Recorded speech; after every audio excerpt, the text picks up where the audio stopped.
Welcome back. PIA बिक गई। Arif Habib consortium ने 135 अरब की बोली लगाकर खरीद दी। अब पाकिस्तान इंटरनेशनल एयरलाइन के जहाज आरिफ हबीब कंसोर्शियम उड़ाएगा। निष्कारी के लिए बोली के दौरान लकी कंसोर्शियम से कांटे का मुकाबला हुआ। लकी कंसोर्शियम ने आखिरी बोली 134 अरब रुपए लगाई। आरिफ हबीब कंसोर्शियम PIA के 75% हिस्स का मालिक बन गया है।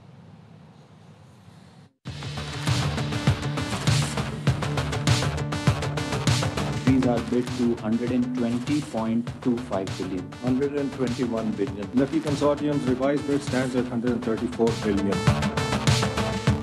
Highest bid offer stands at 135 billion, submitted by Arif Habib Consortium Limited. Pakistani कौम की कामयाबी है। जीत पाकिस्तान की है।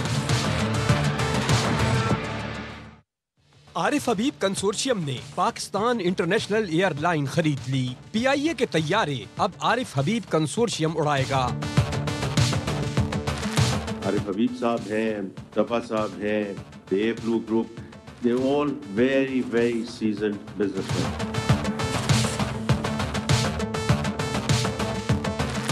बोली के दौरान कांटे का मुकाबला हुआ। लकी कंसोर्शियम ने आखिरी बोली 134 अरब रुपए लगाई। जवाब में 135 अरब की बोली आने पर हार मान ली। Lucky Consortium's revised bid stands at 134 billion. Arif Habib Consortium, it's your turn now. 135 billion.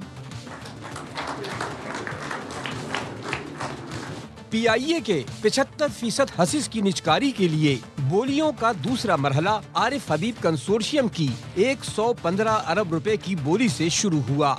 Lucky consortium भी बढ़ चढ़कर बोली लगाता रहा। लकी कंसोर्शियम ने 120 अरब 25 करोड़ की बोली लगाई तो आरिफ हबीब कंसोर्शियम ने 121 अरब रुपए की बोली लगा दी। इस मौके पर लकी कंसोर्शियम की दरख्वास्त पर 30 मिनट का वक्फा किया गया। We would like to increase our bid to 120.25 billion. Back to Arif Habib Consortium, will you be willing to revise your bid? 121 billion. दूसरे मरहले के दूसरे हिस्से में भी खूब मुकाबला हुआ। दोनों जानिब से बढ़ चढ़कर बोलियां लगाई गईं और मैदान आरिफ हबीब कंसोर्शियम ने मार लिया। I'd like to congratulate Arif Habib Consortium on field marshal Syed Asim Munir ने कहा है दुश्मन दाखिली कमजोरियों से फायदा उठाने के लिए गैर रिवायती हरबे इस्तेमाल कर रहा है। चीफ ऑफ डिफेंस फोर्सेज ने नेशनल डिफेंस यूनिवर्सिटी के दौरे में इजहार ख्याल किया। फील्ड मार्शल ने कहा कौमी सलामती के मौजूदा और उभरते चैलेंज कसीरुल जहती और मुसलसल नौयत के हैं। मुस्तकबिल के खतरात रिवायती नहीं बल्कि मोबहम और प्रॉक्सियों के जरिए सामने आ रहे हैं। जदीद दौर में गैर यकीनी सूरत हाल में वाज़े और बर वक्त फैसले इंतहाई अहम हैं। कौमी ताकत के तमाम अनासर में हम आहंगी और मल्टी डोमेन तैयारी नागुज़ीर है। नेशनल डिफेंस यूनिवर्सिटी स्ट्रेटेजिक क़यादत की तैयारी में कलीदी किरदार अदा कर रही है। पेशावराना अस्करी तालीम कौमी इस्तेहकाम और इदारा जाती मजबूती की बुनियाद है। फील्ड मार्शल ने कोर्स के शुरका को चौकन्ना, लचकदार और कौमी इक़दार पर साबित कदम रहने की हिदायत की। फील्ड मार्शल को नेशनल सिक्योरिटी और वॉर कोर्स की तफसीलात से आगाह किया गया।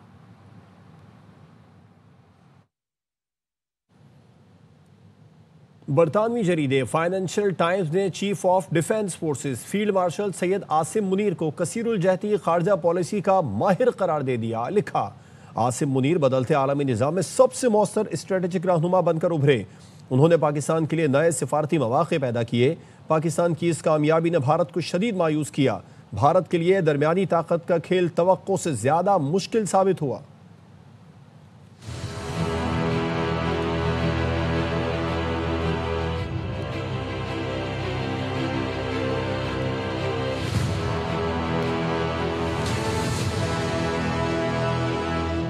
बरतानवी जरीदे फाइनेंशियल टाइम्स ने फील्ड मार्शल सैयद आसिम मुनीर को कसीरुल जहती खारजा पॉलिसी का माहिर करार दे दिया। फाइनेंशियल टाइम्स ने लिखा फील्ड मार्शल आसिम मुनीर बदलते आलमी निजाम में सबसे मौसर स्ट्रेटेजिक रहनुमा बनकर उभरे हैं। बरतानवी जरीदे के मुताबिक बदलती आलमी सियासत ने मिडिल पावर्स के लिए नया मगर मुश्किल दौर खोल दिया है। मिडिल पावर्स के लिए ये पेशरफ्त खासी पेचीदा साबित हो रही है। फील्ड मार्शल आसिम मुनीर दरमियानी ताकतों के सबसे कामयाब मल्टी अलाइनर्स में शामिल हैं। अमरीकी सदर ट्रंप के गैर रस्मी अंदाज के साथ सबसे बेहतर हम आहंग होने का एजाज सिपह सालार आसिम मुनीर को जाता है। फाइनेंशियल टाइम्स ने लिखा, फील्ड मार्शल आसिम मुनीर दरमियानी ताकतों के लिए एक कामयाब कसीरुल जहती स्ट्रेटेजिस्ट और मिडिल पावर सिफारतकारी की कामयाब मिसाल है। पाकिस्तान की क़यादत वाशिंगटन, बीजिंग, रियाद और तेहरान के दरमियान बैक वक्त रवाबत में मुतहर्रिक रही। फील्ड मार्शल ने तेजी से बदलती आलमी सियासत में पाकिस्तान के लिए नए सिफारती मौके पैदा किए। पाकिस्तान की इस सिफारती कामयाबी ने भारत को मायूस किया। भारत के लिए दरमियानी ताकत का खेल तवक्को से ज्यादा मुश्किल साबित हुआ। भारत बदलते आलमी हालात और ट्रंप के अंदाज से हम आहंग न हो सका। इस सिफारती नाकामी के बायस भारत को मिडिल पावर हिकमत अमली में मुश्किलात का सामना है। वापस आएंगे इस ब्रेक के बाद, हमारे साथ रहिए। Welcome back. Arif Habib consortium ने 135 अरब रुपए में PIA के 75% शेयर खरीदे हैं। PIA की निजकारी से हुकूमत को मुआहदे के तहत 10 अरब 20 करोड़ रुपए नकद मिलेंगे।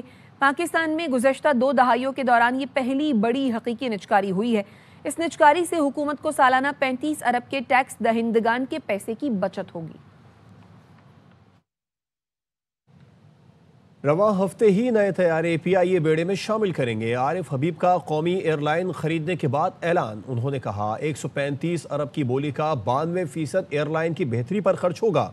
125 अरब से नए तैयारे लाएंगे। पुराने तैयारों की मरम्मत होगी। यूनिफॉर्म समेत दीगर चीज़ें बेहतर बनाएंगे। हमारे बड़ों ने बताया था PIA बेहतरीन एयरलाइन थी।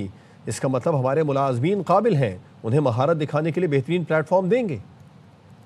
कौम की कामयाबी है, हुकूमत पाकिस्तान की कामयाबी है। बेड की अमाउंट है 135 बिलियन, उसके सारे 92% 125 बिलियन रुपीज़ जो है वो कंपनी के अंदर इंजेक्ट होगा और वो कंपनी की डेवलपमेंट के लिए इस्तेमाल होगा। उसमें नए जहाज़ हैं, जो एक्सिस्टिंग जहाज़ हैं उनकी मेंटेनेंस है, सर्विसेज को, केबिन को बेहतर करना, यूनिफॉर्म्स को अच्छा करना, चेक इन काउंटर को अच्छा करना। हमारी ख्वाहिश है मज़ीद एयरक्राफ्ट बढ़ाएं फ्लीट में। हमारे बड़े बताते हैं कि PIA एयरलाइन दुनिया की बेस्ट एयरलाइन डिक्लेयर हुई थी। हमारे लोग बहुत काबिल हैं। इंटरनेशनल इन्वेस्टर्स को कॉन्फिडेंस आएगा। वो अगर कोई प्रोजेक्ट यहाँ लगाना चाहते होंगे तो उसके साथ ये लोकल इन्वेस्टर्स भी पार्टनरशिप कर सकते हैं।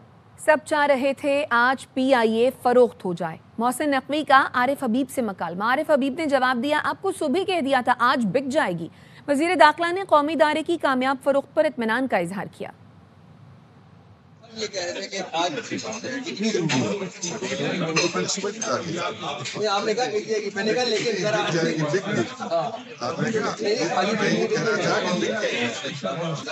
ये कह रहे थे कि आज कितनी आपने कहा मैंने कहा लेकिन जरा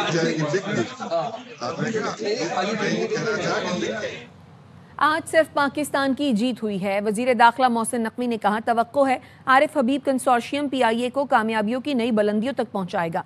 अवाम अब PIA का सुनहरा दौर वापस आता देखेंगे और PIA से सफ़र को तरजीह देंगे। वजीर आज़म, चेयरमैन निजकारी कमीशन और उनकी टीम को मुबारकबाद देता हूँ। कि हर शहरी को मुबारक हो। आज सिर्फ पाकिस्तान की जीत हुई है। नहायत शफाफ और बेहतरीन तरीके से ये प्रोसेस हुआ है। प्राइम मिनिस्टर को सबको मुबारकबाद देता हूँ और स्पेशली जिन्होंने ये PIA जीती है। और बेस्ट ऑफ लक और इंशाल्लाह we are all looking forward कि दोबारा से PIA में ट्रैवल करना शुरू करें। माजी में 10 अरब, आज 135 अरब की बोली लगी है। PIA का 135 अरब में फरोख्त होना मुल्की मईशत पर बढ़ता एतमाद है। वज़ीर दिफा ख्वाजा आसिफ का एक्स पर बयान। कहा, यूरोप बरतानिया की पाबंदियों के खात्मे से निजकारी मुमकिन हुई। PTI हुकूमत ने कौमी एयरलाइन तबाह करने में कोई कसर नहीं छोड़ी थी। 3 साल की मेहनत के बाद आज नई इमारत कायम हो रही है। लाहौर की निजी यूनिवर्सिटी में तालिब इल्म की मुबैना खुदकुशी। यूनिवर्सिटी ऑफ लाहौर के बाहर बड़ी तादाद में लोगों का एहतजाज। इस हवाले से मजीद जानते हैं हमारे नुमाइंदे अहमर खोकर से। अहमर, ये मामला क्या है और तालिब इल्म की खुदकुशी की कोई वजह पता चली? बिल्कुल, तालिब इल्म जो है उसकी ख़ुदकुशी की वजह भी पता लगी। मैं सबसे पहले तो आपको बताऊंगे तालिब इल्म का जो नाम है वो मोहम्मद अवैस सुल्तान है और मोहम्मद अवैस सुल्तान का ताल्लुक़ जो है वो कमालिया से है। और यहाँ पर लाहौर यूनिवर्सिटी में वो जो है 5th सेमेस्टर का स्टूडेंट है, D फार्मेसी का। और डी फार्मेसी के D3 सेक्शन से जो है वो उसका ताल्लुक़ है। ये ख़ुदकुशी का वाक़या जो है वो रोनमा हुआ है इस महीने की 19 तारीख को सुबह 9:35 पर, और फिर वहाँ पर मौजूद जो तालिब इल्म थे वो ज़ख्मी तालिब इल्म मोहम्मद अवैस सुल्तान को ख़ुद उठाकर जो है वो करीब यूनिवर्सिटी ऑफ लाहौर इंस्टीट्यूट जो है यूनिवर्सिटी का ही हॉस्पिटल है वहाँ पर लेके गए, लेकिन क्योंकि ज़ख्म ज़्यादा थे, तीसरी मंजिल से उसने छलांग लगाई थी, तो फिर उसको उठाकर जो है वो जनरल हॉस्पिटल में मुंतकिल किया गया, जहाँ पर शाम को 7 बजे के करीब जो है उसकी मौत जो है वो वाकई ज़ख्मों की ताब ना लाते हुए वो इस दुनिया से चला गया।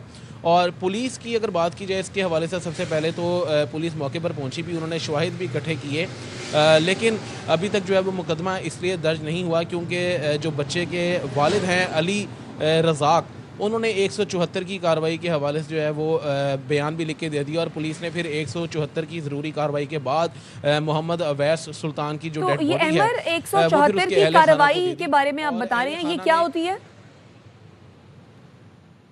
174 की कार्रवाई पुलिस ही करती है जब अहले खाना किसी भी मामले में मुकम्मल तौर पर कानूनी कार्रवाई ना करवाना चाह रहे हों, मुकदमा ना करवाना चाह रहे हों, मज़ीद तहकीकात ना करवाने चाह रहे हों, तो फिर पुलिस जो है वो अपने एंड पर ही बयान रिकॉर्ड करती है जो लोग होते हैं विक्टिम पार्टी उनका, और फिर बयान रिकॉर्ड करने के बाद वो 174 की कार्रवाई कर लेते हैं। फिर 174 की कार्रवाई के बाद जो डेड बॉडी है वो हमारे साथ ही मौजूद रहिए। तालिब इल्म अवैस के भाई सोहेब सुल्तान इस वक्त हमारे साथ मौजूद हैं। सोहेब, यकीनन ये एक नाकाबिल तलाफ़ी नुकसान है, सबसे पहले तो इंतहाई ताज़ियत। दूसरा ये बताइएगा कि जिस तरह से अहमर कह रहे हैं कि 174 की जो कार्रवाई है उससे आपके वालिद ने इनकार कर दिया, क्या वजह है? नहीं, इनकार नहीं किया हमने, तो कहा है कि हम शफाफ तहकीकात चाहते हैं, इनकार नहीं किया हमने, तकदीर करते हैं इस बात की। लेकिन हमारे नुमाइंदे अहमर ये कह रहे हैं कि 174 की कार्रवाई से आपके वालिद ने इनकार किया, लेकिन इस हवाले से मजीद आपके पास क्या इतलात हैं, क्या वजह बनी, क्या अवैस जो है वो दिल बर्दाश्ता थे, क्यों उन्होंने ये इंतहाई कदम उठाया? सोशल मीडिया पर जैसे खबरें गर्दिश कर रही है कि उसे फाइनेंशियल तौर पे सपोर्ट हासिल नहीं थी, फाइनेंशियल तौर पे उसे कोई मसला नहीं था, घर की जानिब से उसे कोई तनाज़ात नहीं थे, उसको टीचरों की जानिब से टीज किया जा रहा था, उसको एग्जाम में ना बैठने की धमकियाँ दी जा रही थी, उसने बार बार रिक्वेस्ट की थी प्रशासन से जाकर के मैम हमारा जो है सेमेस्टर ज़ाया हो जाएगा, आप हमारे साथ कैसा ना करें।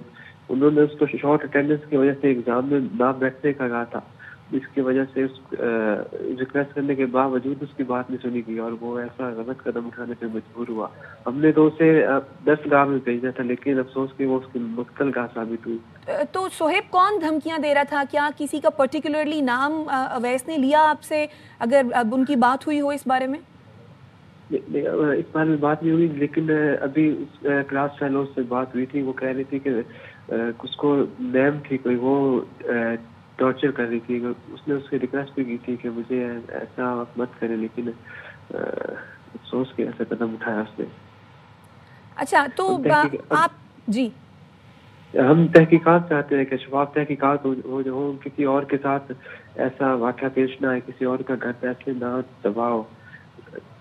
अच्छा सोहेब, ये बताइए, जिस तरह से आप कह रहे हैं कि जो स्टूडेंट्स हैं, जो उनके दोस्त हैं, उन्होंने ये बताया कि टीचर की जानिब से जो है वो धमकी दी जा रही थी, तो जो वो टीचर हैं उनका नाम सामने कौन है, उनसे अगर आप लोगों की बात हुई हो तो? टीचर से बात नहीं हुई, आफिया अलवी शायद नाम था उसका, मुझे अभी तक नाम नहीं थी, अलवी संदे मलवी था, आफिया अलवी शायद नाम था उस मैम का। तो उन्होंने क्या मौक़िफ़ अपनाया इस बारे में, उन्होंने क्या कहा? हमारी उनसे बात नहीं हुई। अच्छा, तो अब ये बताइए कि इस केस में पुलिस आपसे ताउन कर रही है, मुकदमा दर्ज हुआ है या नहीं हुआ? हम अभी तक हम घर से बाहर जाने की हालत में नहीं है, कांटेक्ट किया है पुलिस ने, लेकिन हम अभी ऐसी हालत में नहीं है कि घर से बाहर निकल सके, लेकिन हम पुलिस की तहकीकात चाहते हैं, हम चाहते हैं कि शफाफ तहकीकात हो और नाजायज़ किसी के साथ जाती ना हो, अगर कोई इसमें इन्वॉल्व है तो उसे सजा मिलनी चाहिए। ठीक है, सोहेब सुल्तान आप हमारे साथ मौजूद थे, बहुत शुक्रिया। और इसी मामले पर बात करने के लिए हसन हफीज़ हमारे नुमाइंदे हमारे साथ मौजूद हैं। हसन, ये जो वाक़या पेश आया, इस हवाले से आपके पास क्या इन्फॉर्मेशन है? आपकी अगर किसी से बात हुई हो, जिस तरह से ये टीचर का नाम सामने आ रहा है कि शॉर्ट होने की वजह से धमकी दी जा रही थी। मामला क्या पता चल सका है? 20 तारीख को जो यूनिवर्सिटी के अंदर प्रोटेस्ट भी किया। अब जब ये अफसोसनाक वाकया पेश आया तो अगले ही दिन जो है वो स्टूडेंट्स ने ये इल्ज़ाम आयद किया था प्रोटेस्ट में कि ये इसकी अटेंडेंस शॉर्ट है और इस पे प्रेशर था यूनिवर्सिटी इंतजामिया की तरफ से। जबकि पुलिस की तरफ से जब हमारी बात हुई यूनिवर्सिटी इंतजामिया से तो उन्होंने कहा कि सारा जो मैटर है वो इस वक्त पुलिस देख रही है। लेकिन अभी थोड़ी देर पहले जब हमारी दोबारा बात हुई इंतजामिया से तो उनका कहना था कि हमने आज एक कमेटी बनाई है, 7 रुकनी कमेटी है जो तहकीकात कर रही है कि ये बच्चे ने खुदकुशी की है और इसके पीछे रीजंस क्या है, ये क्या वाकया पेश आया। दूसरी तरफ जो इनके लीगल एडवाइजर हैं उनसे हमारी बात हुई तो वो कह रहे थे कि ये बच्चा जो है वो कुछ दिनों से तन्हाई का शिकार था और लेकिन अभी हतमी तौर पर अभी कुछ नहीं कहा जा सकता, उसकी इन्वेस्टिगेशंस जारी हैं। अभी जो है वो क्योंकि तहकीकात मुकम्मल नहीं हुई है, अभी इस हवाले से यूनिवर्सिटी इंतजामिया ने कुछ भी कहने से इनकार कर दिया है और पहले भी जब हमारी उनसे बात हुई तो इस टॉपिक पे वो बात नहीं कर पा रहे थे। आज उन्होंने एक कमेटी बनाई और कमेटी जो है वो तहकीकात करेगी कि ये बच्चे जो ये एक अफसोसनाक वाकया पेश आया है तालिब इल्म का, इसके पीछे रीजंस क्या हैं। अच्छा, यूनिवर्सिटी की जानिब से तो अभी तक कोई मौक़िफ़ सामने नहीं आया। अब ये जो स्टूडेंट्स हैं या जो लोग एहतजाज कर रहे हैं, इनमें से अगर किसी से आपकी बात हुई हो वो इस बारे में क्या बताते हैं? देखें, हमने बहुत कोशिश की ये स्टूडेंट्स से बात करने की, लेकिन बहुत सारे स्टूडेंट्स ने बात करने से इनकार कर दिया है। शायद उनको यूनिवर्सिटी का कोई प्रेशर हो, लेकिन उन्होंने बस ये कहा था कि हमने प्रोटेस्ट किया था कि जो भी इस बच्चे तालिब इल्म के साथ वाकया पेश आया और उसके पीछे जो भी कसूरवार है उसके खिलाफ सख्त से सख्त कार्रवाई अमल में लाई जाए और शफाफ तहकीकात का स्टूडेंट्स ने मुतालबा किया था। ये जो एहतजाज हुआ था, ये जिस दिन वाकया हुआ तो उसके अगले ही दिन एहतजाज किया गया था, लेकिन अगले दिन एहतजाज किया गया था। वाकया हुए 4 दिन गुजर चुके हैं, अभी तक यूनिवर्सिटी की जानिब से कोई मौक़िफ़ क्यों सामने नहीं आ रहा? देखें, वही हमने कोशिश की यूनिवर्सिटी इंतजामिया से बात करने की कुछ दिन से, लेकिन उन्होंने यही कहा कर मना कर दिया कि पुलिस तहकीकात कर रही है। लेकिन अब जब दोबारा हमारी उनके लीगल एडवाइजर से बात हुई तो उनका कहना है कि जी हमने 7 रुकनी कमेटी जो है तश्कील दे दी है जो तहकीकात करेगी अब कि इस बच्चे के साथ क्या वाकया पेश आया, कि ये खुदकुशी का वाकया है और इसके पीछे क्या रीजन है। इब्तदाई तौर पर उन्होंने बताया कि ये जो बच्चा है इसकी फीसें भी पूरी थी, इसको यूनिवर्सिटी की तरफ से कोई प्रेशर नहीं था, लेकिन ये तन्हाई का शिकार था। अच्छा, आप ये बता रहे हैं कि कुछ लोग ये भी कह रहे हैं कि शायद वो बच्चा तन्हाई का भी शिकार था। साथ ही रहिए, अहमर हमारे साथ मौजूद है। अहमर, 4 दिन पहले ये अफसोसनाक वाकया पेश आया है, लाश यूनिवर्सिटी में पड़ी हुई है, माँ बाप मुकदमा दर्ज करा रहे हैं या नहीं करा रहे, ये एक अलग मामला है, लेकिन क्या पुलिस वहां पर पहुंची? देखिए, ये मुकदमा दर्ज करवाने की नहीं, ये भी एक ज़रूरी मामला है। मैं ज़रा फिर से एक चीज़ वाज़ेह कर दूं, क्योंकि थोड़ी सी पहले जो मैंने बात की तो इसमें मिसअंडरस्टैंडिंग हुई है। जो सुहेब सुल्तान है उनको भी मैंने ये कहा है कि पुलिस ने 174 की कार्रवाई की और पुलिस की 174 की जो कार्रवाई है वो बयानात के बाद ही होती है। सुहेब के जो वालिद हैं अली रज़ाक, उन्होंने ये बयान पुलिस को बाकायदा तौर पर दिया है कि हमने कार्रवाई नहीं करवानी। तो जब ये बयान पुलिस को रिकॉर्ड करवाया जाता है उसके बाद फिर पुलिस कार्रवाई करती है 174 की, जो कि ज़रूरी उनके कागज़ों में कार्रवाई होती है। ज़रूरी कार्रवाई पुलिस ने 174 की कर ली है, उसके बाद ही डेड बॉडी जो है वो उनके वर्सा को दी गई है। तो जनाजा भी जो है वो तदफीन भी हो चुकी है। हफ्ते वाले दिन वो जो मोहम्मद अवैस सुल्तान है उसकी कमालिया में हुई, उनके भाई गाँव जो है वहाँ पर कब्रिस्तान में तदफीन हुई। तो ये हो गया पुलिस का मामला। और जब ये वाक़या हुआ था सुबह 9:35 पे 19 तारीख को जुम्मे वाले रोज़, तो पुलिस की टीम जो है वहाँ ज़ाहिरी बात है मौके पर पहुँची थी, क्योंकि खुदकुशी का मामला था। अब खुदकुशी ये थी या फिर किसी ने उसको धक्का दिया या फिर इसमें कोई और भी सरकमस्टेंसेस या मामला हो सकते हैं, तमाम तर तहकीकात पुलिस ने करनी है। लेकिन अभी तक ये मामला 174 की कार्रवाई के बाद पुलिस की तरफ से अच्छा, अहमर, आप ये कह रहे हैं कि जब पुलिस ने 174 की कार्रवाई जो है, आप ये बता रहे हैं कि 174 की कार्रवाई पुलिस ने कर ली है, जबकि जो वालिद हैं वो ये कह रहे हैं कि उन्होंने कोई कार्रवाई नहीं करनी थी। अब जबकि उनके भाई से हमारी बात हो रही है तो वो शफाफ तहकीकात का मुतालबा कर रहे हैं। बिल्कुल, अब सुहेब जो है ज़ाहिर बात है अवैस के भाई हैं और अगर शफाफ तहकीकात इनका हक भी है, इनको इंसाफ मिलना भी चाहिए, लेकिन इसके पीछे एक बात बड़ी ज़रूरी है कि शफाफ तहकीकात के लिए उस बच्चे का पोस्टमार्टम होना बहुत ज़रूरी था और पोस्टमार्टम होगा फिर ज़ाहिर बात है मुकदमा भी दर्ज होगा। लेकिन अगर आपने ये बयान ही दे दिया कि हमने मज़ीद कार्रवाई नहीं करनी और पुलिस ने 174 की कार्रवाई जो है वो कर दी है, जिसकी रिपोर्ट 174 की कार्रवाई की जो रिपोर्ट है वो हमारे पास मौजूद ही है, तो फिर मुकदमा जो है वो कैसे दर्ज किया जाएगा क्योंकि पोस्टमार्टम ही नहीं है। मुकदमे के अंदराज के लिए, मज़ीद तहकीकात के लिए, तमाम तर चीज़ों के लिए मुकदमा होना बहुत ज़रूरी था और मुकदमे के लिए पोस्टमार्टम होना बहुत ज़्यादा ज़रूरी था। उस पोस्टमार्टम की रिपोर्ट से ही जो है वो मज़ीद हक़ाइक़ और शफाफ तरीके से तहकीकात जो है वो बरूए कार लाई जा सकती थी। लेकिन क्योंकि उस जो रिपोर्ट है 174 की उसमें बाकायदा ये अल्फाज मेंशन है कि वो कार्रवाई नहीं करवाना चाहते और ये उनका एक बयान है, उनका स्टेटमेंट है, वो उन्होंने क्यों दिया ये वो खुद ही बेहतर जानते होंगे। लेकिन पुलिस मौके पर पहुंची थी और पुलिस जो है मौके पर जब गई है तो उसके बाद वो वहाँ से शवाहिद भी इकट्ठे किए। अच्छा, आप जिस तरह से कह रहे हैं कि पोस्टमार्टम होना जो है वो नागुज़ीर था, वो होता तो ही पता चल सकता था कि ये मामला क्या बना।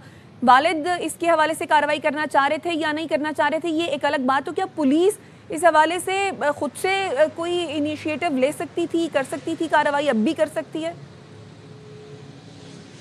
देखिए, पुलिस इटसेल्फ खुद किसी भी चीज़ में इनिशिएटिव जो है वो सिर्फ एक हद तक ले सकती है क्योंकि ये भी हर क्राइम केस की, लेकिन लोग जमा हो रहे हैं, लॉ एंड ऑर्डर का मसला बन सकता है। आपकी बात सवाल नहीं समझा, दोबारा बताइए। मैं ये कह रही हूँ कि जाहिर है एक हादसा होता है, एक हादसा हुआ है, लोग जमा हो रहे हैं, लॉ एंड ऑर्डर का मसला भी बन सकता है, जिस तरह वहाँ एहतजाज हो रहा था उस दिन।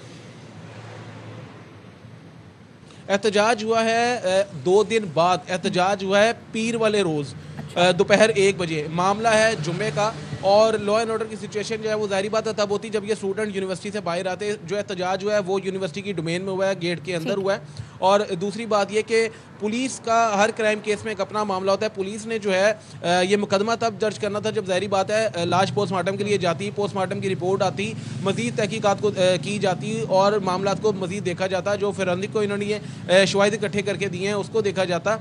पुलिस 174 की कार्रवाई जो पुलिस ने करके डेड बॉडी इनके हवाले की है वो 174 की कार्रवाई होती ही तब है जब जो वुरसा हैं वो कह देते हैं कि हमने मज़ीद कार्रवाई नहीं करनी।